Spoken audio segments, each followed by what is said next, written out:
बिस्मिल्लाहिर्रहमानिर्रहीम, अस्सलाम वालेकुम। प्रोग्राम एक पाकिस्तान के साथ मैं हूं ज़ौक़ अहमद। नाज़रीन, पाकिस्तान की कोशिशें रंग लाई। एक मुआहिदा ईरान और अमेरिका के दरमियान साइन हुआ और अब उसकी टेक्निकल सतह के मुज़ाकरात को आगे बढ़ाने के लिए कल की तारीख के अंदर स्विट्ज़रलैंड में बर्जनस्टॉक के अंदर एक मुलाकात होने जा रही है, जिसमें पाकिस्तानी वफ़द भी मौजूद होगा, ईरान का वफ़द भी मौजूद होगा, अमेरिकन वफ़द भी मौजूद होगा और कतरी वफ़द भी जो है मौजूद होगा।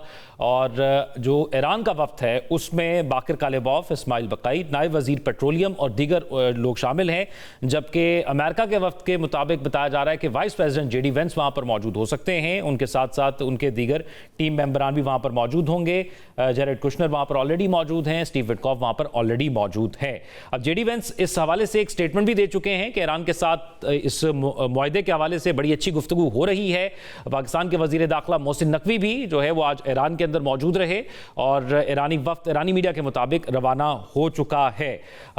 इस तमाम तर सूरत हाल के पेश नज़र पाकिस्तान ने भरपूर कोशिश की, लेकिन दूसरी तरफ जो खबरें आ रही हैं उसमें यह है कि ईरान ने इसराइल के साथ जो ये तमाम जंगबंदी का मुआहदा था उसके पेश नज़र स्ट्रेट ऑफ हॉर्मुज़ को जो बंद किया है। इसके हवाले से भी कुछ खबरें सामने आ रही हैं, लेकिन जो टेक्निकल ग्राउंड्स होंगे, जो 60 दिन के अंदर तय करना है कि ये मुआहदा आगे बढ़ेगा कैसे रिलीफ मिलेगा ईरान को, या जो कुछ कमिट किया गया ईरान के साथ वो कैसे होगा, और रीजनल सिक्योरिटी के हवाले से क्या फ्रेमवर्क तय होगा, ये तमाम टेक्निकल मामला जो है वहां पर डिस्कस होने जा रहे हैं। अब इसी सूरत हाल पर गुफ्तगू करने के लिए हमें इस वक्त स्विट्जरलैंड से सीनियर जर्नलिस्ट हैं अनस मलिक साहब, उन्होंने ज्वाइन किया है। बहुत शुक्रिया अनस मलिक साहब आपके वक्त का। अनस मलिक साहब बताइएगा इस वक्त सूरत हाल क्या है, क्योंकि ये जुमे को होना था, टेक्निकल वक्त बैठना था और आगे मामला चल रहे थे, लेकिन 2 दिन का डिले हुआ और अब कल कहा जा रहा है कि यह वक्त वहां पर तमाम वफूद पहुंचकर इस मामले को आगे बढ़ाएंगे। इस वक्त माहौल क्या है स्विट्जरलैंड के अंदर? कौन कौन से वक्त पहुंच चुके हैं, कौन कौन आ रहा है? बहुत बहुत शुक्रिया ज़ौक़ साहब for having me on the show. देखें, 2-3 चीज़ें। एक, अब तक हमें समझ में आया है कि अमरीकी वफ़द जो है कुछ हिस्सा उनका ऑलरेडी जुमेरात से यहाँ मौजूद था। कतरी वफ़द जो है वो यहाँ पे जुम्मे को आ गया था। ईरानी वफ़द और अमेरिका का जो हाई लेवल डेलीगेशन है, दोनों जो हैं वो आज रात को एक्सपेक्ट किए जा रहे हैं कि आज रात या कल सुबह जो है वो यहाँ पे पहुँच जाएंगे। और पाकिस्तान की जानिब से एक आला सतही वफ़द जिसके गुमान ये किया जा रहा है कि वज़ीर-ए-आज़म शहबाज शरीफ उसकी सरबराही करेंगे, वो भी यहाँ पे कल सुबह जो है उसके बारे में कहा जा रहा है कि वो भी पहुँच जाएगा। जी। और वहां पर किस किस्म के मामलात को आगे बढ़ाया जाएगा, किस किस्म की मीटिंग्स होंगी, क्या तय किया गया? देखिए, ये टेक्निकल सतह की मुज़ाकरात होंगे और टेक्निकल सतह की मुज़ाकरात में जो मामलात सारे हैं 14 नुकाती एजेंडे के ऊपर, ख़ासतौर पे पॉइंट 1, पॉइंट 4, पॉइंट 5, पॉइंट 11 और पॉइंट 13 को लेके कि न्यूक्लियर फाइल की सतह के ऊपर भी, स्ट्रेट ऑफ हॉर्मुज़ के ऊपर भी, टोल कलेक्शन के ऊपर भी, एसेट्स अनफ्रीजिंग के हवाले से, और जो ईरानी जो पैसे हैं, जो बेसिकली जो एसेट्स इन कैश हैं, उनके हवाले से भी जो है वो बातचीत की जाएगी। लेकिन ये पहला दौर होगा मुज़ाकरात का। उसके बाद बाकायदा तौर पे टेक्निकल सतह के जो मुज़ाकरात हैं वो शुरू हो जाएंगे। तो अब जो कल जो है, जिसे कहेगा, ये कहना गलत नहीं होगा कि वो ओपनिंग सेरेमनी होगी, आगाज़ी सेरेमनी होगी। उसके बाद फिर बाकायदा जो है वो सिलसिला जो है वो बातचीत का सिलसिला शुरू होगा। जी। क्योंकि डॉक्यूमेंट तो साइन हो गया, वो पाकिस्तान ने भी, US ने भी और ईरान ने भी साइन कर दिया। ये 2 दिन का डिले क्यों आया? किन मामलात पर अभी मजीद बात हो रही थी? देखें, 2 दिन का डिले इसलिए, एक तो पहले ये कि जो पाकिस्तान की जानिब से जो सेरेमनी होस्ट की जानी थी, और वो होस्ट इस तरह से करनी थी कि उसमें बातचीत का सिलसिला नहीं था। लेकिन क्योंकि डॉक्यूमेंट जो है वो पहले ही साइन हो गया था, तो उसमें कॉम्प्लेक्सिटी ये थी कि अब दोबारा जो है वो बातचीत का सिलसिला कैसे होस्ट किया जाए और दोबारा जो है साइनिंग सेरेमनी कैसे होस्ट की जाए। क्योंकि जब साइनिंग सेरेमनी जो पहले साइनिंग सेरेमनी होनी थी यहाँ पे बर्जनस्टॉक में, वो वाइस प्रेसिडेंट और स्पीकर की जानिब से करनी थी, लेकिन दोनों एक हायर सतह के ऊपर साइन हो गए थे। तो इसलिए टेक्निकलिटी थी, अब वो टेक्निकलिटी को ओवरकम कर लिया गया है। कुछ कमिटमेंट्स अमेरिकी साइड की जानिब से दिए गए हैं, खासतौर पे कांस्टेंट जो वायलेशन ऑफ सीज फायर चल रहा है इजराइल की जानिब से, तो उस हवाले से लेके ईरानी साइड बज़ाहिर मुतमईन नजर आती है और उसी कंटिन्यूटी के अंदर अब ये बातचीत का सिलसिला आगे लेके चल रहा है। और अनस मलिक साहब, क्या जिस तरह हमने इस्लामाबाद टॉक्स में देखा था कि ये वफूद आए, एक जगह रुके और जिस तरह मामला हुआ था, वहां पर भी ये इसी तरह होगा? क्या ये वक्त आमने सामने बैठेंगे और फिर डिस्कशन का आगे बढ़ाया जाएगा? और क्या ये एक दिन का ही वहां वहां पर विजिट है इन वफूद का, या ये आगे प्रोलॉन्ग कर सकता है? बिल्कुल ऐसे ही है कि अब तक जो बातचीत का सिलसिला है वो इसी तरह चलेगा, और पाकिस्तान की जानिब से क्योंकि ये टॉक्स होस्ट की जा रही हैं, इसी वजह से पाकिस्तान और ईरान और कतर और अमेरिका उनके वफूद आएंगे। पाकिस्तान बतौर सालिस रूम में बैठेगा, वो बातचीत का सिलसिला होगा, और उसके ज़रिए फिर ओनली देन जो है वो फॉर्मल कन्वर्सेशन ऑफ टॉक्स होंगी। जी। और अनस भाई साहब, क्या कोई इसके हवाले से एक स्केड्यूल भी कोई जारी किया गया है कि किसी हॉल के अंदर ये तमाम लोग आएंगे, या किसी बिल्डिंग के अंदर तैयारियां क्या की गई हैं? वफूद कहाँ रुक रहे हैं, क्या स्केड्यूल होगा, किस टाइम मिलेंगे, इसके हवाले से कुछ बताएगा? नहीं जी, ये अभी इसके बारे में क्लैरिटी नहीं है। अब ये बर्गनस्टॉक रिजॉर्ट है, और ये बर्गनस्टॉक रिजॉर्ट जो है वो जैसे एक हिल स्टेशन है, वहाँ पर ऐसा एक हिल स्टेशन है, और वहाँ पर ही डिफरेंट उन्होंने अपार्टमेंट ब्लॉक्स या कंपाउंड ब्लॉक्स बने हुए हैं। तो एक एक ब्लॉक में ही ये तमाम तर वफूद रुकेंगे, और उसके बाद ही मामलात और उसकी जो मेन रिजॉर्ट है वहाँ पर बातचीत होगी। टाइमिंग अब तक जो है और उसका लेआउट जो है वो अभी तक हमें नहीं बताया गया है। और जी। मीडिया की रसाई है वहां पर, प्रेस कॉन्फ्रेंसेस वगैरह में? लेकिन कोई प्रेस कॉन्फ्रेंस का सिलसिला नहीं होगा, तो अब तक जब तक मैं आपको बता रहा हूँ वहाँ पर मीडिया बिल्कुल मौजूद होगा, लेकिन कुछ ही मीडिया के लोग जो हैं वहाँ मौजूद होंगे। जी। और जो अब क्योंकि साइन तो हो गया डॉक्यूमेंट, अब मामलात आगे बढ़ेंगे, आपने उसमें कुछ पॉइंट्स भी बताए जो अहम पॉइंट्स हैं जिस पे डिस्कशन होनी है। इसराइल के मामले के हवाले से जो तहफ़्फ़ुज़ात ईरान के हैं, अगर हम उसको डिटेल में देखें तो क्या वो दूर हो गए हैं, और इसराइल इस मुआहदे पर भी रजामंद है जो यूएस ने किया है?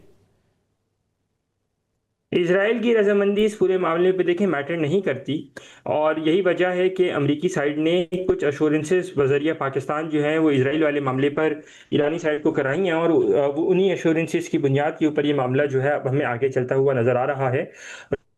यही वजह है कि अब इसराइल की जो अश्योरेंसेस हैं कंसिडरिंग द इसराइल की जो वायलेशन ऑफ सीज फायर है, उसके तनाजुर में भी ये टॉक्स का सिलसिला जो है वो आगे चल रहा है। तो इसराइल डिस्पाइट द फैक्ट कि वो पार्टी नहीं होगा, लेकिन अमरीकी साइड समझती है कि ये इसराइल जो है एज ए स्पॉइलर वो अपना किरदार ज़रूर अदा कर सकता है, और इसीलिए ये सारा सिलसिला इतनी जिसे कहते हैं ना हौच पौच या बिल्कुल ही अनरेगुलेटेड मैनर के अंदर हो रहा है, कि बहुत जल्दी में हो रहा है, उसी वजह से कि ताकि कम से कम स्पॉइलर को जितना रूम है वो उसको कम से कम मिले। जी। और क्योंकि आप कवर भी करते हैं इन चीज़ों को, वहाँ पर दीगर मीडिया के नुमाइंदगान दीगर कंट्री से भी मौजूद होंगे, एनालिस्ट भी मौजूद होंगे, कितने लोग पुरुमीद हैं या क्या डिस्कस कर रहे हैं इस मुआहदे को लेकर वहाँ पर? क्योंकि मुआहदा तो एक पहले भी हो चुका 2015 में, बातचीत तो 28 फरवरी से पहले भी जारी थी जब ये अटैक हुआ, और उसके बाद ये जंग, फिर सीज फायर, फिर स्टेट ऑफ फॉरमोज, बहुत कुछ हुआ, मशरिक़ वुस्ता की सूरत हाल तब्दील होते हुए लोगों ने देखी। क्या डिस्कस कर रहे हैं लोग, कितने पुरुमीद हैं, खासतौर पर जर्नलिस्ट या एनालिस्ट क्या बात कर रहे हैं? देखिए ये मुआहदा जो है बड़ा इंपॉर्टेंट है, और मुआहदा क्योंकि अब हो चुका है तो उसके नेक्स्ट स्टेप्स जो हैं इम्प्लीमेंटेशन मैकेनिज्म जो है वो उतना ही इंपॉर्टेंट हो जाता है, और उसी इम्प्लीमेंटेशन मैकेनिज्म को लेके जो है ये सारी बातचीत का सिलसिला है। और यही वजह है कि ये जो पहला राउंड, जैसे मैंने आपको कहा कि 60 रोज़ा जो बातचीत का सिलसिला होगा उसमें ये पहला राउंड होगा, और उसके बाद ये हाई लेवल राउंड होगा, और उसके बाद जो है फिर हम देखेंगे कि जो टेक्निकल सतह की जो कमिटीज़ हैं, जो जिसमें लीगल कमेटी है, पॉलिटिकल कमेटी है, इकोनॉमिक कमेटी है, वो मिलेगी, और उसको लेके फिर आगे चलेंगे। जी। क्योंकि मुआहदे पे दस्तखत हो गए, 60 दिन का एक टाइम फ्रेम है जिसके अंदर आपने खुद अभी फरमाया कि ये चीज़ें इस साथ डिस्कस होंगी। क्या अभी भी पॉसिबिलिटी मौजूद है कि पॉइंट्स पर इख्तलाफ हो सकता है और डेडलॉक दोबारा उसी सूरत हाल पे आ सकता है? नहीं, मुझे लगता नहीं है कि डेडलॉक की कोई सूरत हाल होगी, क्योंकि ये टेक्निकल सतह की मुज़ाकरात हैं, और उस तनाजुर के अंदर हमने देखा कि पहले काफ़ी ज़्यादा होमवर्क जो है वो किया जा चुका है। तो डेडलॉक या बातचीत का सिलसिला टूटना मुझे नहीं लगता कि वो एक पॉसिबिलिटी नज़र आती है, क्योंकि ये द फैक्ट कि ये मुआहदा हो गया और उसके बाद दोनों फरीक़ैन आमने सामने बैठ रहे हैं, उसको इंडिकेट करता है कि अब जो है वो टेक्निकल टीम्स को बातचीत कर देनी चाहिए, ताकि अगर जो फाइनल इश्यूज हैं, जो स्टैंडिंग इश्यूज हैं, उनको वो फाइन ट्यून कर सकें और उन मामला को फिर आगे लेके चल सकें। और पाकिस्तान का जो ये सालसी का किरदार है, इंटरनेशनल कम्युनिटी जब आप वहाँ पर मौजूद दीगर लोगों से ही बात कर रहे हैं, उसको कैसे लोग एक्सप्लेन कर रहे हैं या कैसे देख रहे हैं? देखिए, पाकिस्तान का किरदार जो है वो एक ट्रांजिशन कर गया है, वो एक जैसे कहते हैं ना, टेक्टोनिक शिफ्ट आया है पाकिस्तान के उसमें। So but my understanding is के पाकिस्तान के किरदार को लोग जो है वो जैसे जैसे कहते हैं कि एक मिडिल पावर के तौर पे पाकिस्तान को देख रहे हैं कि एक इतना कॉम्प्लेक्स इशू पाकिस्तान ने सॉल्व किया है, और इतने कॉम्प्लेक्स इशू के तनाजुर में जो है अब ना सिर्फ पाकिस्तान ने इसको सॉल्व किया, बल्कि it is, I mean, in practicality they've shown कि जी it is, the resolve is shown and the resolve is displayed कि जी regardless of the complexity, regardless of the history, Pakistan जो है वो मामलात को सुलझाने की जो है वो कैपेसिटी रखता है। तो पाकिस्तान का रोल तो of course has evolved, and everyone, the entire international community is apprised to it. मेरी जितने लोगों से यहाँ बात भी हुई, मैं ज्यूरिख में अभी मौजूद हूँ, कल मैं लुसर्न में था, बर्किंशॉक में भी था, तो पिछले 2 दिन से 3 दिन से मैं यहाँ मौजूद हूँ। और जहाँ भी लोगों की एक क्यूरियोसिटी होती है कि जी अब नेक्स्ट स्टेप्स क्या होंगे, खासतौर पे डूइंग द फैक्ट कि अगर आप पाकिस्तान से हैं तो पाकिस्तान में क्या हो रहा है, पाकिस्तान ने ये कैसे किया, पाकिस्तान ने कैसे पुल ऑफ किया, तो एक नेचुरली एक पॉजिटिव टोन के अंदर पाकिस्तान के रोल को जो है वो देखा जा रहा है। और इस तमाम मुआहदे को देखते हुए, टेक्निकलिटीज़ को देखते हुए, अगर मैं आपसे कहूं कि पहला, दूसरा और तीसरा आपको कौन से ऐसे पॉइंट्स लगते हैं जो इस 60 दिन के अंदर सबसे ज़्यादा टेक्निकल सतह पर डिस्कस और सबसे ज़्यादा लॉन्ग टर्म डिस्कस होंगे, जो सबसे ज़्यादा कॉम्प्लिकेटेड है, आपको क्या लगता है इस मुआहदे के अंदर? मेरे ख्याल से न्यूक्लियर फाइल है, और न्यूक्लियर फाइल का जो मामला है वो जो है वो डिस्कस होंगे काफ़ी ज़्यादा। और जो 60 डे डील जैसे उसमें बात की गई है पॉइंट्स के अंदर, जहाँ तक मेरी अंडरस्टैंडिंग है पॉइंट नंबर 7 है वो, पॉइंट नंबर 7 है, पॉइंट नंबर 8 है, पॉइंट नंबर 9 है। ये तीन जो है, ये इन तीन के ऊपर काफ़ी ज़्यादा बातचीत का सिलसिला होगा, क्योंकि न्यूक्लियर वेस्ट को किस तरह डिस्पोज ऑफ करना है और फिर उसको आगे किस तरह लेके चलना है, किस तरह उसके ऊपर कंसेंसस डेवलप होना है। I mean it's a long way between now and the next 60 days. तो देखना होगा कि ईरान अपनी कितनी लचक दिखाता है और अमेरिका अपनी एक पोजीशन स्टेटेड पोजीशन से कितना पीछे हटता है जी। और क्योंकि ये टेक्निकल कमेटी अगर बैठ रही है तो यकीनी तौर पर ये मजीद भी मीटिंग्स होंगी, कल की तारीख के अंदर शायद सब कुछ तय ना हो पाए, तो क्या अगले भी तमाम जो अदवार होंगे सिटिंग के वो स्विट्जरलैंड के अंदर ही होंगे, या वो चेंज हो सकता है, इस्लामाबाद भी हो सकता है? देखिए, जो टेक्निकल, जैसे मैंने आपको बताया कि तीन जो है वो कमेटी, टेक्निकल कमेटीज के जो 3 हिस्से हैं, लीगल है, पॉलिटिकल है, इकोनॉमिकल है।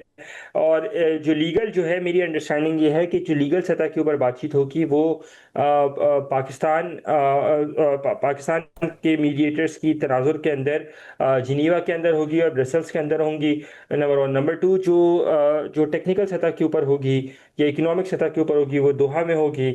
और जो तीसरी जो बातचीत का सिलसिला है जो कि पॉलिटिकल होगी वो पाकिस्तान के अंदर होगी। ये बात तो बड़ी गिवन है। जो जैसे कि नेम हैज इट, जो लीगल है उसमें सैंक्शंस का मामला आएगा, वो ब्रसल्स और जिनीवा में, इसलिए क्योंकि यूएन है, यहाँ पर इंटरनेशनल बॉडीज हैं, सैंक्शंस के रिलेटेड मामला हैं, वहाँ पर डिस्कस होंगे। इकोनॉमिक क्योंकि दोहा के अंदर इसलिए राइट, यानी 3 किस्म की हैं, लीगल हैं, पॉलिटिकल हैं और इकोनॉमिकल हैं। अनस मलिक साहब हमारे साथ मौजूद थे, सीनियर जर्नलिस्ट हैं, स्विट्जरलैंड से हमारे साथ मौजूद थे। और कल की तारीख के अंदर ये टेक्निकल कमेटीज़ बैठ रही हैं। एक बड़ी पाकिस्तान ने कामयाबी समेटी, पूरी दुनिया का अमन जहां से ख़राब हो रहा था, पाकिस्तान ने वो 2 फरीक 1979 के बाद जो आपस में सामने नहीं बैठे, इस्लामाबाद में उनको बिठाया। और फिर इस जो पाकिस्तान ने बेड़ा उठाया सालसी का, उसमें पाकिस्तान ने वो कर दिखाया जो कि एक्सपेक्ट भी नहीं कर रहा था। पाकिस्तान ने बार बार, पाकिस्तान के फील्ड मार्शल ईरान गए, पाकिस्तान के वजीर दाखिला आज भी ईरान मौजूद थे, वजीर आजम साहब खुद दीगर ममालिक का दौरा करते रहे, चाइना का दौरा किया, मिडल ईस्ट के दौरे किए, तमाम ममालिक को इंगेज रखा। और इंगेज करने के बाद और इन 2 ममालिक को एक ऐसी सतह पर लेकर आए, इन दोनों के दरमियान एक ऐसा सालसी का किरदार अदा किया कि अब इस मुआहदे पर साइन होने के बाद 3 ममालिक के साइन जो होने थे उसमें पाकिस्तान सालिस था। ईरान के वफ्द ने साइन किए उस पर, आला क़यादत ने, और फिर अमेरिका ने, डोनाल्ड ट्रंप साहब ने उस पर साइन किए। अब टेक्निकल ग्राउंड्स पर इस चीज़ को आगे डिस्कस किया जा रहा है, जिसके लिए कल एक बैठक सज रही है जो कि स्विट्जरलैंड के अंदर मौजूद है। और कल की तारीख से आगे पता लगेगा कि ये आगे और कितनी टेक्निकल मीटिंग्स इसके हवाले से होंगी। नाज़रीन, प्रोग्राम में भी शामिल करेंगे एक break, stay with us. Break के बाद खुशामदीद। नाज़रीन, पाकिस्तान तरीके इंसाफ की मुश्किलात में इजाफा हो रहा है। पाकिस्तान के अंदर अगर सियासी दर्जा हरारत की बात की जाए तो वो उसका पारा एक बार फिर से हाई है। 9 मई मुकदमात के फैसले आने का सिलसिला अब तक जारी है। ताज़ा तरीन फैसले में मुगलपुरा में पुलिस गाड़ियां जलाने के मुकदमे का फैसला सुनाते हुए इंसदाद दहशतगर्दी अदालत के जज मंजर अली गुल ने बड़ा हुक्म जारी कर दिया और कोट लखपत जेल में तहरीक इंसाफ की मरकजी क़यादत के खिलाफ फैसला सुना दिया। डॉक्टर यास्मीन राशिद, उमर सरफराज चीमा, मियां महमूद रशीद और एजाज चौधरी को 10-10 साल कैद की सजा सुना दी गई, जबकि इसी मुकदमे में तहरीक इंसाफ के वाइस चेयरमैन शाह महमूद कुरैशी को बरी कर दिया गया। यूं एक ही फैसले में सजाएं भी सुनाई गईं और एक अहम रहनुमा को रिलीफ भी मिल गया। लेकिन सवाल सिर्फ इस फैसले का नहीं, सवाल उस सियासी पसे मंजर का है जो इन फैसलों के साथ साथ तश्कील पा रहा है। जरा तारीख पर नजर डालिए। 28 जून 2025 को कौमी असम्बली के फ्लोर पर वजीर आजम ने तहरीक इंसाफ को मुज़ाकरात की दावत दी। इस पेशकश के बाद 22 जुलाई 2025 को लाहौर में 9 मई मुकदमात का बड़ा फैसला आ गया। 1 अगस्त 2025 को फैसलाबाद की अदालत ने 9 मई के 3 मुकदमात का तफसीली फैसला जारी किया। इसके बाद 11 अगस्त 2025 का फैसला आया। इन मुकदमात में भी शाह महमूद कुरैशी को 2 मुकदमात में बरी कर दिया गया, जबकि दीगर रहनुमाओं को सजाएं सुनाई गई। इन 2 फैसलों के आने के बाद 23 अगस्त को वजीर आजम ने पीटीआई से मुज़ाकरात की पेशकश फिर दोहरा दी। फिर 20 दिसंबर 2025 को 9 मई के मजीद 2 मुकदमात में यास्मीन राशिद, महमूद रशीद और एजाज चौधरी समेत कई रहनुमाओं को 10-10 साल कैद की सजा सुनाई गई। 20 दिसंबर के अदालती फैसले के सिर्फ 3 दिन बाद 23 दिसंबर को वफाकी काबीना इजलास में वजीर आजम ने एक मरतबा फिर मुज़ाकरात की पेशकश का इरादा किया। वजीर आजम की तरफ से मिसाक जमहूरियत और मिसाक मईशत की ताज़ा तरीन पेशकश पिछले हफ्ते सामने आई। पीटीआई के मुज़ाकरात पर रजामंद होने की खबरें चलीं और आज पीटीआई रहनुमाओं के खिलाफ 9 मई के एक और मुकदमे का फैसला सुना दिया गया। हर बार मुज़ाकरात की पेशकश के इर्द गिर्द मुकदमात के फैसले, क्या ये महज हुस्ने इत्तफाक है या फिर हुकूमत की कोई सियासी हिकमत अमली? एक तरफ अदालतों से सजाओं की खबरें आती हैं, दूसरी तरफ मुज़ाकरात के दरवाजे खोलने की बात होती है। क्या ये पैगाम है कि सियासी कशीदगी को बातचीत के जरिए खत्म किया जाए या फिर मुकदमात के दबाव और मुज़ाकरात की दावत एक साथ चलने वाली 2 मुतवाज़ी हिकमत अमलियां हैं? आने वाले दिनों में शायद इसका जवाब मिल जाए, लेकिन फिलहाल पाकिस्तानी सियासत का सबसे बड़ा सवाल यही है कि मुज़ाकरात की सजाएं और मुकदमात में सजाएं एक ही वक्त में क्यों सुनाई दे रही हैं। इसी तमाम सूरत हाल पर बात करेंगे। पाकिस्तान तहरीक इंसाफ के रहनुमा शौकत यूसुफजई साहब हमारे साथ मौजूद हैं। बहुत शुक्रिया शौकत यूसुफजई साहब आपके वक्त का।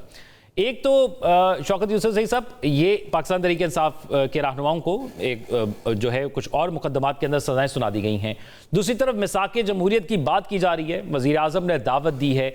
अब इस माहौल के अंदर क्या मुस्तकबिल हम सियासी पाकिस्तान के देखें कि क्या पाकिस्तान तहरीक इंसाफ दोनों चीज़ों को पैरेलल लेकर चलने के लिए तैयार है? बिस्मिल्लाह, देखिए ये तो एक दौर है, फस्तायत का दौर है, जो जुल्म ज्यादती हो रही है। देखिए, जो लोग जमहूरियत की बात करते हैं कि मिसाक की जमहूरियत हो, लेकिन वो ये ज़रूर सोचें कि वो क्या वो जमहूरियत पर चल रहे हैं। इस वक्त तो देखें ना, 26 से 27 जो तरामीम आई है, उसके बाद तो फिर जमहूरियत के नाम लेना ही मेरे ख्याल से जुर्म बन गया है। और उसमें PMLN और पीपल्स पार्टी बराबर की शरीक है। आज जिस तरीके से ये ट्रायल हुआ है या हो रहा है और सजाएं सुनाई जा रही हैं, तो मेरे ख्याल से ये तो अफसोस ही उस पे हो सकता है कि एक ही टाइम पे एक बंदा फैसलाबाद में भी प्रेजेंट होता है, वहाँ पे वो तोड़ फोड़ करता है, और अब उसके आधे घंटे बाद वो लाहौर में तोड़ फोड़ करता है, उसके आधे घंटे बाद फिर वो इस्लामाबाद पहुंच जाता है। तो ये बहुत सारे फ्लाज हैं और कानूनी उसमें चीज़ों को नज़रअंदाज किया जा रहा है। लेकिन चूंकि सुनवाई नहीं हो रही है, अदालतों में हम जा रहे हैं, अदालतें केस नहीं ले रहे हैं, समाअत ही नहीं हो रही है केसों की। इमरान खान के हवाले से देखें, अब एक कैदी की सूरत में भी अगर आप कैदी भी उसको तस्वर करें और मुलजिम भी तस्वर करें, तब भी आप उनको नहीं रोक सकते कि उनका इलाज जो है वो सही जगह पे ना हो या उनके फैमिली को दूर रखा जाए उनसे। तो ये हुकूमत की मर्जी है। बेशक कोई किसी को 10 साल मिल रही है, किसी को क्या मिल रहा है। कि शाह महमूद कुरैशी साहब को तो पिछले उसमें भी बरी कर दिया गया था, तो फिर वो जेल क्यों काट रहे हैं? फिर तो उनको बरी कर देना चाहिए ना। इतने अरसे जो वो जेल में रहे, वो किस खाते में रहे? अब इसमें क्योंकि शौकत यूसुफ साहब दूसरे मुकदमात भी हैं। दूसरा, बैरिस्टर अकील साहब ने एक निजी प्रोग्राम में कहा है कि अगले हफ्ते मुलाकात हो सकती है क्या पाकिस्तान तहरीक इंसाफ ये जो मुज़ाकराती अमल इस बार दावत दी गई है, जिसमें हमने देखा कि ऑपोजिशन बेंचेस पर भी वज़ीर आज़म नज़र आए, फोटोग्राफ्स नज़र आई जिसमें आपके चेयरमैन साहब भी मौजूद थे, फिर ऑपोजिशन लीडर भी मौजूद थे, फिर हुकूमत के साथ आपके एक वक्त ने मुलाकात भी की, कुछ बजट से रिलेटेड या दीगर मामलों के हवाले से बातचीत भी की गई, तो आपको लगता है कि इस बार संजीदगी से ये मामला सामने लाया गया है और पाकिस्तान तहरीक इंसाफ इस मामले को मज़ीद संजीदगी से ले रही है कि ये मुज़ाकरात आगे चल सकते हैं? मैं अर्ज करूं, देखें, तहरीक इंसाफ ने हमेशा कोशिश की है कि मुज़ाकरात के ज़रिए हालात को ठीक किया जाए, लेकिन वो माहौल बनाया नहीं गया। अब चूँकि पीएमएलएन खुद बहुत बड़ी हॉट वाटर में है, बहुत सारे इश्यूज़ हैं उसके। एक तो मईशत का बहुत बड़ा इश्यू है कि मईशत नहीं सँभाली गई इनसे, कारोबार नहीं सँभाले गए। हालात यहाँ तक पहुँचे कि आज़ाद कश्मीर के हालात भी काफ़ी पेचीदा हैं। इसी तरह गिलगित-बल्तिस्तान में जो इन्होंने किया, सब लोगों को तोड़-तोड़ के पहले रैगिंग की, फिर जब नहीं हुआ, लोगों को तोड़-तोड़ के अपनी पार्टियों में शामिल कराया गया। तो उससे आई थिंक कि हुकूमत के लिए ये भी एक प्रेशर है, लेकिन साथ-साथ जो बहुत बड़ा प्रेशर है वो ये अवाम को रिलीफ देना है। बजट के अंदर कोई रिलीफ नहीं दे सकी हुकूमत, आईएमएफ के दबाव में रहा। आप हुकूमत पर प्रेशर की बात कर रहे हैं, पाकिस्तान तहरीक इंसाफ पर तो खुद प्रेशर है। पाकिस्तान तहरीक इंसाफ के अपने रहनुमा एक दूसरे को कंप्रोमाइज कहते हैं, वो एक दूसरे पर इल्ज़ामात लगाते हैं, मीडिया पर बयानात देते हैं। तो पाकिस्तान तहरीक इंसाफ तो खुद जो है वो एक पार्टी के तौर पर सामने नहीं आ रही, कोई बड़ा एहतजाज अनाउंस नहीं किया जा रहा उनकी तरफ से। वो मामला जो हुआ करते थे पाकिस्तान तहरीक इंसाफ एक प्रेशर के तौर पर हुकूमत पर बिल्ड कर लेता था, वो नज़र नहीं आ रहा। तो वो कैसे यकीनी बनाया जाएगा फिर? देखिए, जब लीडर जेल में है, फिर सेकंड लीडरशिप भी जेल चली गई है, तो मुश्किलात तो हैं, ऐसा नहीं है कि नहीं है, मुश्किलात होती हैं। हर पार्टी को इस चीज़ वक़्त का सामना करना पड़ता है, लेकिन तहरीक इंसाफ के जो वर्कर है ना, वो उनके जज़्बात जो है वो नहीं ठंडे हुए हैं। वो आज भी उसी तरह है। अगर आप लेकिन काल कोई दे और संजीदा काल हो जाए तो सारे निकलें, क्यों नहीं निकलेंगे? लेकिन अभी तक जो स्ट्रैटेजी बनी है पार्टी की तरफ से, वो ज़ाहिर है उसी हिकमत अमली पे चला जा रहा है जो इमरान खान साहब की तरफ से जो गाइडलाइन मिलती रही है, उसी गाइडलाइन पे पार्टी चल रही है। तो आई थिंक कि ऐसी ऐसी कोई बात नहीं है कि वक़्त यूसुफ साहब, जो मौजूदा हिकमत अमली है पाकिस्तान तहरीक इंसाफ की, वो है क्या? क्योंकि वो सब कुछ तो कहा गया कि एहतजाज करना है, मुज़ाकरात करने हैं, वो अपोजिशन लीडर साहब वो आपकी जमात के नहीं हैं, और फिर जो मौजूदा हिकमत अमली, इससे पाकिस्तान तहरीक इंसाफ को फ़ायदा क्या हासिल हुआ? आप अपने इदारों के साथ तो नहीं लड़ सकते हैं ना, अपनी फोर्सेस के साथ तो आप नहीं लड़ सकते हैं ना। अपने कारकुनों से कह सकते हैं कि जी आप भी डंडे उठाएं, आप भी बंदूक उठाएं। तो ये तो देखे ना, हम कोई जत्ता बरदार फोर्स तो नहीं है, सियासी लोग हैं। सियासी तौर पे हम मुज़ाहिमत कर सकते हैं, सियासी तौर पे हम अपने जुलूस सकते हैं, एहतजाज कर सकते हैं, लेकिन आगे से जो हुकूमत है फॉर्म 47 की, वो उसकी तरफ से जो रवैया अपनाया जाए वो आपके सामने है। तो ज़ाहिर है वक़्त का इंतज़ार करना पड़ता है। अब ये भी एक सियासी हिकमत अमली होती है कि आप अपने हिकमत अमली जो है वो सारे पत्ते तो नहीं शो कर सकते हैं आप। तो ये भी एक हिकमत अमली के तहत घोंसलों की तरफ हम जा रहे हैं, लेकिन ये भी मैं आपको बताऊं कि वो सारी हिकमत अमली हम बना चुके हैं अल्हम्दुलिल्लाह। लेकिन ज़ाहिर है वक्त के साथ साथ जो है वो प्रेशर भी डाल सकते हैं, सब कुछ कर सकते हैं, स्ट्रीट पावर भी है, लेकिन उसके लिए वक्त का इंतजार। पाकिस्तान तहरीक इंसाफ को बहुत से एतराज़ात हैं, वो इलेक्शन पर एतराज़ात हैं, वो आइनी तरमीम पर एतराज़ात हैं, फिर वो बानी पीटीआई इमरान खान जो हैं उनसे मुलाकात ना कराने के एतराज़ात हैं, डॉक्टर की रसाई का एतराज़ नहीं है। फिर अगर जब हुकूमत दावत दे रही है कि आए बैठकर बात करते हैं, तो फिर क्या TORs तय होंगे पाकिस्तान तहरीक इंसाफ के, या फिर यही होगा कि पहला और आखिरी जो उसमें रखा जाएगा नुक्ता कि वो इमरान खान ही है, पहले उस पर बात होगी, उसके बाद बाकी सब चीज़ों पर बात होगी, होगा क्या? नहीं, देखें, ऐसा नहीं, हम सियासी लोग हैं, हम हुकूमत में रहे हैं, यहाँ में हमारी हुकूमत है खैबर पख्तूनख्वा के अंदर। ये हम कोई जताबरदार फोर्स तो नहीं है ना, मैंने आपसे पहले भी कहा है। चीजें डिस्कस होती हैं, हो रही हैं, और कल जो मुलाकात हुई है जाहिर है उस पे पार्टी फैसला करेगी कि आगे कैसे बढ़ा जाए। फिर अपोजिशन लीडर हैं महमूद खान अचकज़ई साहब, उनके जिम्मे चीजें लगाई गई, वो फैसला करेंगे कि आगे कैसे बढ़ना है। तो देखिए, हुकूमत के लिए अपने लिए भी बहुत बड़ी मुश्किलात हैं, और पीपल्स पार्टी जो इत्तेहादी हैं हुकूमत के, वो भी हुकूमत से नाराज हैं। तो आई थिंक कि सिर्फ ये नहीं कि पीपल्स पीटीआई के लिए मुश्किलात है, हुकूमत के लिए भी मुश्किलात है। और अगर हमने मुल्क के अंदर सियासत को कायम रखना है, सियासी अमल को जारी रखना है, तो फिर सियासी लोगों को बैठना पड़ेगा। अगर कोई ये कहे कि नहीं मैं नहीं बैठता, तो ये गलत है। बैठना तो है, मुज़ाकरात भी करने हैं, लेकिन फैसले करने की तौफीक अल्लाह ताला दे दे इस हुकूमत को। क्योंकि देखिए ना, बहुत सारे इश्यूज हैं हमारे। इस एनएफसी नहीं हो रहा है, अनाउंस हो चुका है, तश्कील हो गया है 11th एनएफसी, लेकिन उस पर अमल दरामद नहीं हो रहा है, जिसकी वजह से खैबर पख्तूनख्वा की जो आबादी बढ़ी है, फाटा का जो मर्जर हुआ है। अच्छा शौकत यूसुफ सही साहब, क्या आपको हुकूमत संजीदा लग रही है? क्योंकि जब जब मुज़ाकरात की दावत दी गई उसके फ़ौरन बाद हमने देखा कि आपकी जो जमात के लोग हैं जो इस वक्त जेलों में हैं, उनके खिलाफ फैसले भी आए। और फिर कैसे आप इस बात को यकीनी बनाएंगे या अंदाज़ा लगाएंगे या आपको यकीन होगा कि हाँ ये यहाँ पर हुकूमत हमें संजीदा लग रही है, इसलिए अब हम मुज़ाकरात को आगे लेकर चलेंगे? अगर संजीदा नहीं है तो वो अपने पाँव पे कुल्हाड़ी मार रही है। क्योंकि वैसे भी मुझे जो लग रहा है ना, इस हुकूमत ने कोई डिलीवर तो किया नहीं है, सिवाय इसके कि इनके दौर में इदारों की बदनामी हुई और ये लोग ना अपने आप को डिफेंड कर सके ना इदारों को डिफेंड कर सके। तो मुश्किलात तो हैं, लेकिन मैं ये कहना चाहता हूँ कि संजीदा तो होना पड़ेगा। नहीं होगी तो अपना नुकसान तो इनका हो ही चुका है, लेकिन मुल्क का भी तो नुकसान हो रहा है ना। आपकी ट्रेड खत्म हो रही है। देखें, जो हमारे पास एक्सपोर्ट का एक वो था, वो भी अब बहुत कम रह गया है। जो तिजारती खसारा है वो कहाँ से कहाँ पहुंच गया है। जो कर्जे हैं वो देखें, 1 लाख अरब, 1000 अरब जो है वो टच कर रहा है, 1 लाख अरब टच कर रहा है। तो हम तो बहुत प्रेशर के अंदर है और हुकूमत जाहिर है वो हमसे ज्यादा प्रेशर में होगी। तो आई थिंक ये मामला बड़े गलत तरीके तरफ जा रहे हैं। उसको सुधारने के लिए हुकूमत को एक स्टेप पीछे हटना पड़ेगा।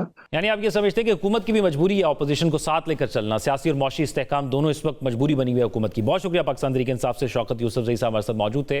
नाज़रीन, प्रोग्राम में आगे बढ़ेंगे और बात करेंगे आज़ाद कश्मीर में अवाम के हकूक़ के नाम पर शुरू होने वाली तहरीक अपने असल मकसद से हटकर रियासत मुखालिफ में हर हद पार कर गई है। महंगे आटे, बिजली के बिलों और मौशी मुश्किलात के खिलाफ उठने वाली आवाज़ अब रियासती इदारों और कौमी सलामती के लिए खतरा बन रही है। यही वो सवाल है जो आज आज़ाद कश्मीर की सियासत और सिक्योरिटी सूरत हाल के गिर्द घूम रहा है। कलअदम एक्शन कमेटी की तहरीक का आगाज अवामी मसाइल से हुआ था। आटा, चीनी, बिजली और दीगर बुनियादी जरूरियात की कीमतों में कमी के मुतालबात को अवामी हलकों में पजीराई भी मिली। हुकूमत पाकिस्तान और हुकूमत आज़ाद कश्मीर ने तकरीबन सारे मुतालबात तस्लीम कर लिए, सब्सिडीज दी और 170 मुकदमात तक मुअत्तल किए गए ताकि हालात मामूल पर आ सकें। लेकिन अब यह तहरीक मुआशी मुतालबात की हदूद से निकलकर एक खतरनाक सियासी और रियासत मुखालिफ रुख इख्तियार कर चुकी है। हालिया दिनों में बाज़ रहनुमाओं के बयानात ने इस बहस को मजीद शिद्दत दी है। पाकिस्तानी मुसल्लह अफवाज के एहलकारों को बगावत पर उकसाना महज सियासी इख्तलाफ नहीं बल्कि एक ऐसी सुर्ख लकीर है जिसे अबूर करने की इजाज़त किसी रियासत में नहीं दी जा सकती। यह कोई सिविल नाफरमानी या मकामी हकूक की जंग नहीं है, बल्कि यह पाकिस्तान के दिफाई ताने बाने को बराह रास्त कमज़ोर करने की एक साजिश है। ख्वाजा मेहरान अरशद की जानिब से इस्तेमाल की जाने वाली जुबान और बयानियां इस बात का मुंह बोलता सबूत है कि इस तहरीक की क़यादत अब किसी मुखलिसाना मुज़ाकरात या अवामी मसाइल के हल में कोई दिलचस्पी नहीं रखती, बल्कि इसका वाहिद मकसद मुल्क के अंदरूनी हालात में अफरा तफरी और इंतशार पैदा करना है। यही वजह है कि अवामी सतह पर एक्शन कमेटी को इंसदाद दहशतगर्दी कानून के तहत कलअदम करार दिए जाने के फैसले को अब दुरुस्त करार दिया जा रहा है। इसी तनाजुर में साबिक वज़ीर आज़म आज़ाद कश्मीर सरदार अतीक अहमद खान का दो टोक मौक़िफ़ सामने आया है।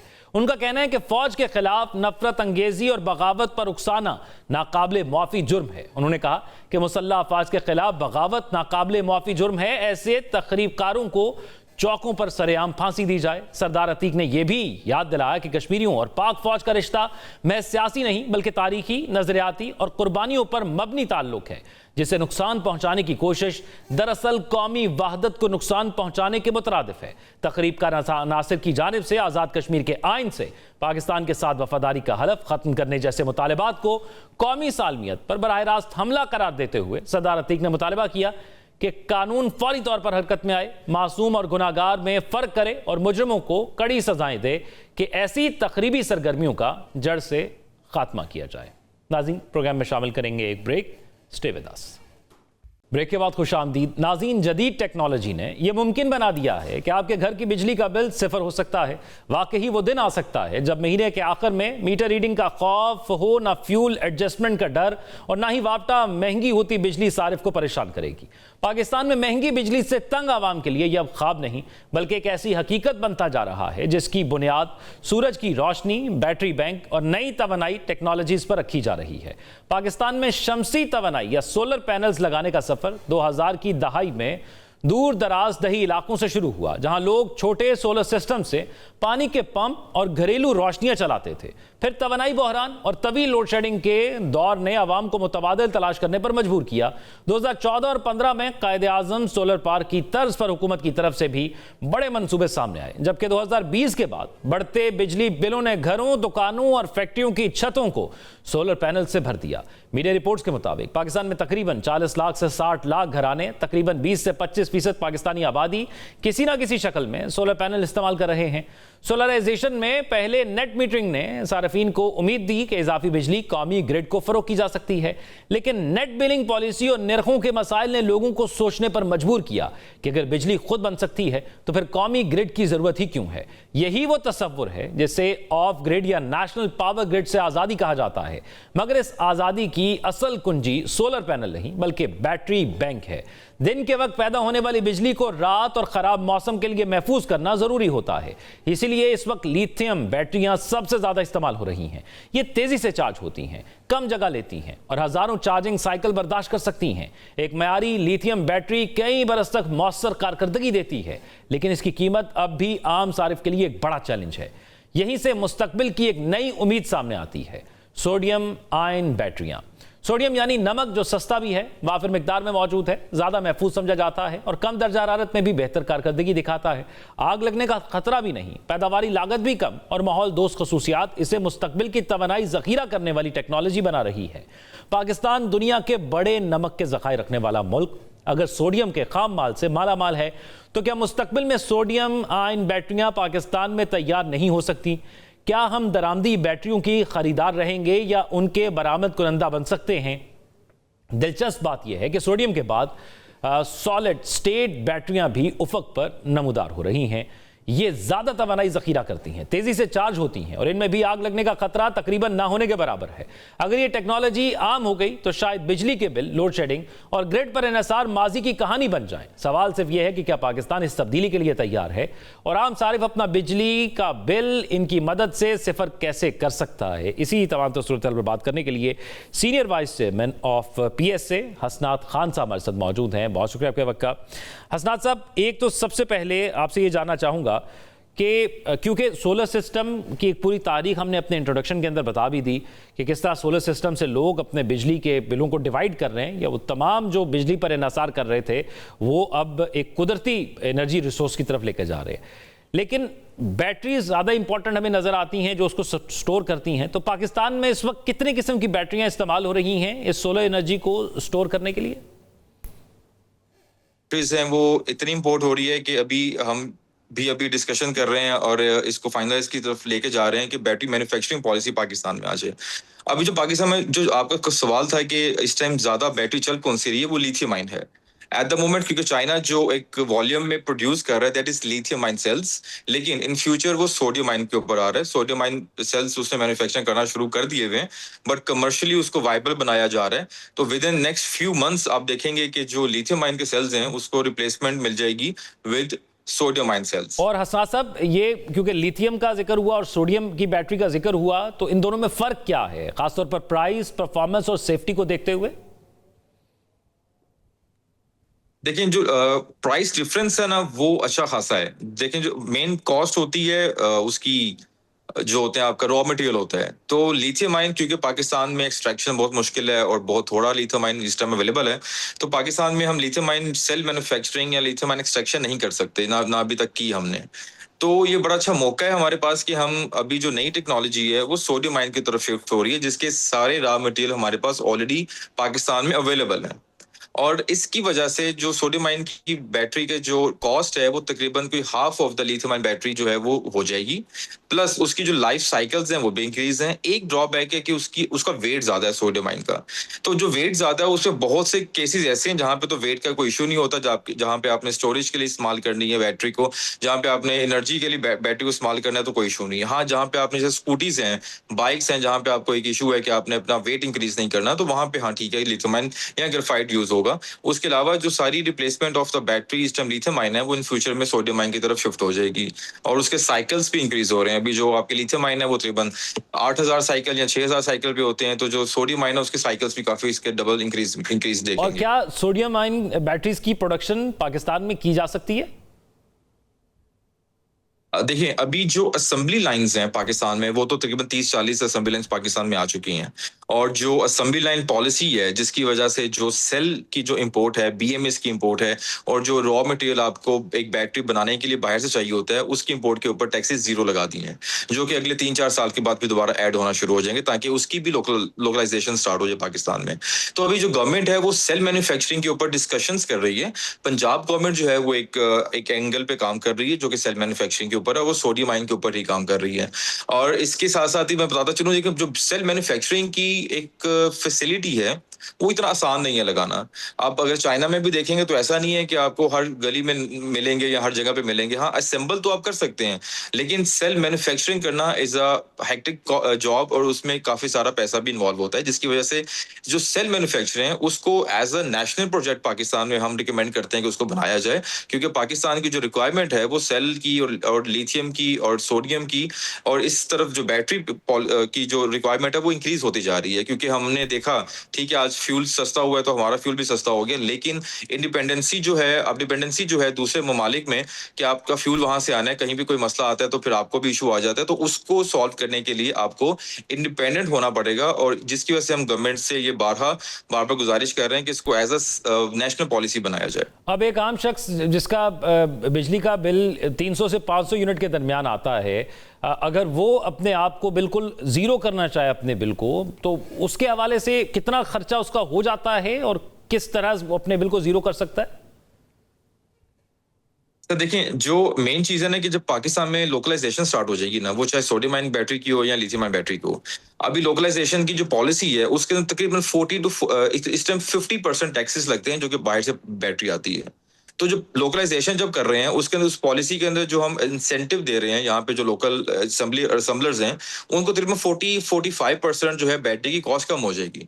तो मतलब अगर इस टाइम 2 लाख या 2.25 लाख की बैटरी है तो वो 1.5 लाख या 1.25 लाख के अंदर बैटरी जो है वो बनना शुरू हो जाएगी पाकिस्तान में, चाहे वो लिथियम आयन हो चाहे वो सोडियम आयन हो। अब जो सेल है वो रिप्लेस हो जाएगा इन फ्यूचर लिथियम आयन से सोडियम आयन के ऊपर, तो उसकी कॉस्ट कटिंग के ऊपर भी काम हो रहा है। अभी जिस तरह देखें वो जब आप वॉल्यूम बनाते हैं ना कि आपकी रिक्वायरमेंट कितनी होती है, तो आपको पता, डिमांड जब इंक्रीज होती है तो उसके जो रेट्स हैं वो चीज के कम हो जाते हैं। आज की डेट में अगर आप एक सोडियम आयन सेल को बाय करने के लिए बाहर मार्केट में जाएंगे तो आपको शायद बहुत महंगा मिलेगा, लेकिन जब डिमांड क्रिएट की जाएगी कि हाँ ठीक है हर जगह पे अब सोडियम आयन ही लगेगा, तो फिर उसकी जो रेट्स हैं वो कम हो जाते हैं लिथियम आयन से। और क्या हमें सुनने में मिलता है कि बहुत से लोग ऐसे होते हैं जिन अब क्योंकि गर्मियों का मौसम है, हमने देखा कि लोग ये कहते हैं कि 2-2 महीने हो गए हमारा बिजली का बिल सिफर है, क्योंकि धूप अच्छी थी तो हमने वो स्टोर करके अपनी बैटरीज में सेव की और उसको यूटिलाइज किया बाद में। क्या ऐसा मुमकिन है कि लोग टोटली जो है वो इंडिपेंडेंट हो जाएं और अपनी ही बिजली प्रोड्यूस करें, उसको सेव करें और उसको यूज करें? देखिए, अगर हम देखा जाए ना तो हमारे पास तो फिगर्स इस तरह की हैं कि जो इंस्टॉल कैपेसिटी है पाकिस्तान में दैट इज 46 गीगावाट, और जो सोलर पैनल्स हैं वो 50 गीगावाट से अबव जो है पाकिस्तान में इंपोर्ट हो चुके हैं। इसका मतलब है कि जो 100% जो इंस्टॉल कैपेसिटी है उतना ही हमने पाकिस्तान में सोलर इंपोर्ट कर लिया है। अब उसको उसके अगेंस्ट यहाँ देखें, जो सोलर पैनल्स है ना, चाहे उससे आप बिजली लेते ही नहीं लेते, उसने बिजली तो बनानी है। तो इसका मतलब पाकिस्तान के अंदर 50 गीगावाट सोलर जो बिजली है, सोलर पैनल्स वो बनाना शुरू कर देंगे अगले कुछ महीने तक, जो 50 गीगावाट कंप्लीट हो जाएगा। तो उसको अब आपने सेव करना है बैटरी के अंदर। तो लोग तो अब सोलराइजेशन की तरफ के बाद अब बैटरी लगा रहे हैं। बैटरी क्या होती है कि जब आप घर पे लगा रहे हैं तो यहाँ पे सिर्फ एक इशू थोड़ा सा ही आता है कि जो आपका यूनिट रेट है वापडा का वो आपका एक्सपेंसिव होता है, तो आपने वो बैटरी के अंदर स्टोर नहीं करना, आपने बैटरी के अंदर स्टोर करना है सोलर का जो आपकी जनरेशन है छत पे। अब डिपेंड करता है कि आपकी छत कितनी है। अगर आपका सिस्टम जो है वो 10 किलोवाट लगा हुआ है, 15 किलोवाट लगा हुआ है, तो वो उस हिसाब से बैटरी के अंदर जो है ना आपके जो यूनिट्स है वो स्टोर करेगा। अगर आप 300 यूनिट स्टोर करते हैं, 600 यूनिट स्टोर करते हैं, तो आप वो पीक आवर्स में लेना शुरू कर देते हैं। तो अभी जो मेजर या अर्बन सिटीज हैं वहां पे तो बैटरी की इस टाइम जो खपत है वो बहुत ज्यादा होगी हुई है। लोगों की शायद रिक्वायरमेंट है या नहीं है, लोगों ने बेशक जो ऑन ग्रिड सिस्टम और विद नेट मीटरिंग भी लगाए हुए हैं, जिनके बिल जीरो आ रहे हैं, उन्होंने भी बैटरी रख ली है। वो भी कहते हैं कि हम बैटरी चार्ज करते हैं और बैटरी को यूटिलाइज करते हैं, क्योंकि उनको पता है कि गवर्नमेंट आज नहीं तो कल दोबारा कोई पॉलिसी ऐसी लेके आएगी जिसको जो ओल्ड कंज्यूमर से नेट मीटरिंग के वो भी हर्ट हो जाएंगे, जिसकी वजह से वो भी बैटरीज लगा रहे हैं। तो अभी जो न्यू कस्टमर है वो तो जाई बैटरी पे है। मतलब मेरा नहीं ख्याल कि हमारे जो साइट्स हैं उसमें कहीं पे भी कोई भी क्लाइंट ऐसा हो जो कहता हो कि नहीं मुझे अब ऑन ग्रिड सिस्टम चाहिए। जिसको भी चाहिए उसको विद बैटरी ही चाहिए। ठीक है, यानी इससे तब्दीली आ सकती है और पाकिस्तान के लिए ख़ास तौर पर इसमें जो सोलर सार्फिन हैं वो अगर लिथियम से सोडियम की तरफ जब ये मामला जाएगा तो उसमें सस्ती भी हो जाएगी और पायदार भी हो जाएगी। बहुत शुक्रिया। हमारे साथ senior vice chairman of ESA हसनात खान साहब मौजूद हैं। नाज़रीन, आज के प्रोग्राम से इतना ही। अपना ख्याल रखिएगा। अल्लाह हाफ़िज़।